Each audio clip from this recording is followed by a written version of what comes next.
What's up, Average Dad fans? Today I am unboxing and reviewing the Samsung A52 5G.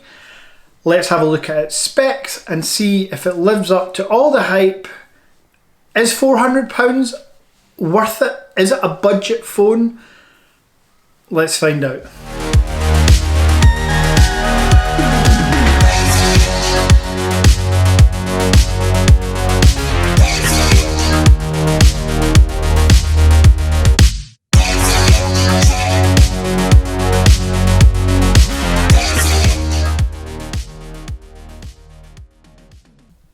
Here we are, arriving from Samsung.com today for £399. This was not gifted to me, sadly. One day my channel will be big enough for that. But here's the phone. The Samsung A52 5G. Nice white box. I chose the awesome blue colour. It does come in awesome black, awesome white and awesome violet. Inside the box you have your usual manuals. No clear TPU case this time. Normally with budget phones, in inverted commas, you get a case, you do get a SIM ejection tool, you do obviously get the phone, which is a plastic back with Gorilla Glass on the front, but look, a charging brick. A 3-pin USB-C 15-watt charging brick, no less. The phone itself does charge to 25 watts or up to 25 watt speeds, but only a 15-watt charger included. But I am not complaining, that's better than most give you. And you've got your USB-C to C cable. That's it, that's in the box. So that was the unboxing. Now let's talk about the key features of the A52 5G as it goes off. One, we'll get to the annoying things, but let's keep it positive to start. The A52 5G comes with a 6.5 inch Super AMOLED display. This is a 120Hz refresh rate screen out the box, and you can switch it to 60Hz if you want. I believe them when they say it's 120Hz refresh rate, but like most of the things on the phone, the specs are there, but I'm not sure if you're able to tell through the video, it doesn't feel like 120 Hz. The OnePlus 8 Pro felt like 120. It was like really, I hate this term, but buttery smooth. This doesn't quite feel buttery smooth. But anyway, we're keeping it as positive as possible. This is a budget phone with an IP67 water and dust rating, which is fairly unusual in that price bracket, so you can take it in the bath, the pool, if you feel so inclined. Now, design wise, on the back you do have a quad camera array, which is great. One of those cameras is a macro lens, which is effectively just a gimmick for all intents and purposes, but you do get quad cameras, which again, for the price, if you look at the iPhone SE for example, you're getting that single camera. Here you're getting quad. And on the back it is not glass, not metal, it's plastic. It's a matte plastic, which is good because you're not going to pick up fingerprints. I actually think this is the first plastic phone I've held since 5 years ago, 8 years ago. Yeah, it feels different. It feels different. I don't like it, to be honest. Now in this phone, which you never get with any Apple products, is dual SIM. So you can use that if you've got two SIMs, but you can also use it if you want to put an SD memory card in there as well. Now with regards to the software, this phone is running Android 11 right at the box. Oh, sorry, that'll take me to the security, so there we go. It's running Android 11 with that One UI software installed as well. I like it, it's fine. The one thing I don't like about the One UI software is it comes pre-installed. Maybe it's just because it's a budget phone, but it's got TikTok, Spotify, Netflix, 48 Samsung apps which do the exact same as Google apps, which is a pain in the arse, to be honest. I mean, look at this folder. What is this Samsung folder? 2 pages of shite, let's be honest. So the software is fine. Yeah, it's fine. Security wise, you have everything you need and it all works. You've got face recognition, PIN, pattern, fingerprint. Yeah, you've got everything other than a lock and key, to be honest. So security wise, you'll be absolutely fine. Other than Samsung stealing your data and sharing it. Keeping it positive, Mike. Okay. So I always like to do this section of a video when it comes to review. I always like to think, who is this for? So yes, it can be classed as a budget phone, but £400, well, that's still a big budget for people, for a lot of people. So is it worth the £400? Who is the phone for? The phone is for someone that cares about tech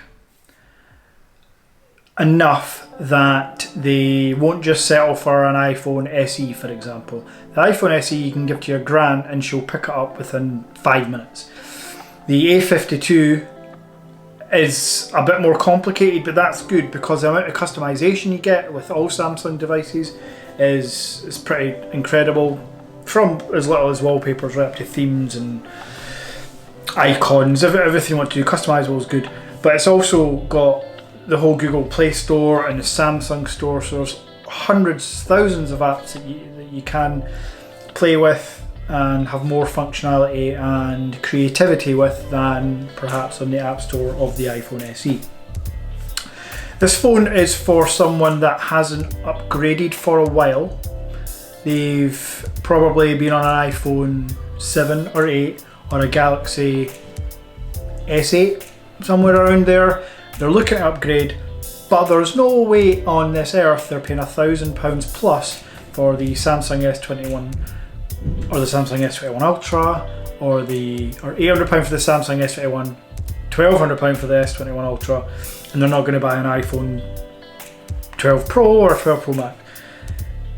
As far as a budget phone, again, budget's a loose word. As far as a mid-range phone, mid-range specs, its closest competitor is probably the OnePlus Nord. I prefer the Samsung. I do prefer the Samsung after only using it a few hours. But there are some things I must be brutally honest about right now. I've mentioned the stereo speakers. They're trash. Yeah. That's right. It's apparently what I do. And we're kicking it off, I mean, it's with a bang right here. We have, I don't know if you care about this, we have some new iPads launching, apparently. The speakers on this device will do you if you're in a really quiet room, but if I were you, I would use the headphone jack at all times or connect Bluetooth speakers. The speakers on this are trash. The haptics, the feedback the vibration motor gives you is trash. Sorry, but it feels just cheap.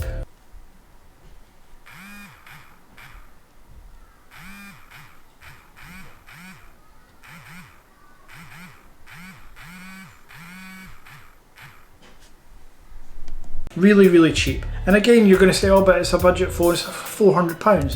Hate to give, in fact, leave a comment below on how many times I said £400 during this video. But haptics, vibration motors, those aren't expensive. Would it be too much to ask to just take the ones from the S21 and put them in this phone? Dimensions are the same. Battery, positive, 4500 milliamp hour battery, so that is a positive. Other things I don't like, and I've already touched on, is all that bloatware in the software, but you can uninstall 99% of it. So you can just long press on any of the apps that you don't want and you can uninstall them. This phone comes with 128GB of space, which is okay, especially when you can add up to 1 terabyte of SD storage. Really, really good. That's a big positive. Cameras, positive and negative. Positive, you're getting quad cameras. Negative is the 64 megapixel sensor just doesn't quite feel like a 64 megapixel sensor. The photos are great. I mean, they really are. And I'm maybe just being biased because I've got a 12 Pro Max and I really like the photos that come out of that. But the zoom in and out, the switching between camera modes, it's just a bit clunky. And that's why I go back to that 120 Hz refresh rate. It's maybe 120 Hz, but they're definitely lacking in the chip. Now I believe this is a Snapdragon 750G chip, and the last one I used on an Android phone was 865, and millions of miles apart. I understand this isn't going to get an 865 chip or a 888 chip because of the price, but the 750G chip, just from using it a few hours, it lags. It's not crashed, but an app has paused on me a couple of times as well. So whether that could be fuxed, I said, not the other word, fixed with a software update, hopefully. So who's this phone for? A 28-year-old male that has not upgraded for 5 years with a decently paying job. There you go, can't get more specific than that. That's who it's for. Finally, I just want to talk about the colours. This is awesome blue, you get awesome violet, awesome black, awesome white, awesome white, awesome black. So it's white, black, blue or violet. I do like the colour though. So that's been my review and unboxing of the A52 5G from Samsung. Yeah, thank you very much for watching, and yeah, subscribe if you like this and you want to see more content just like this. I'm the Average Dad, and remember, if I can do it, so can you. Bye bye.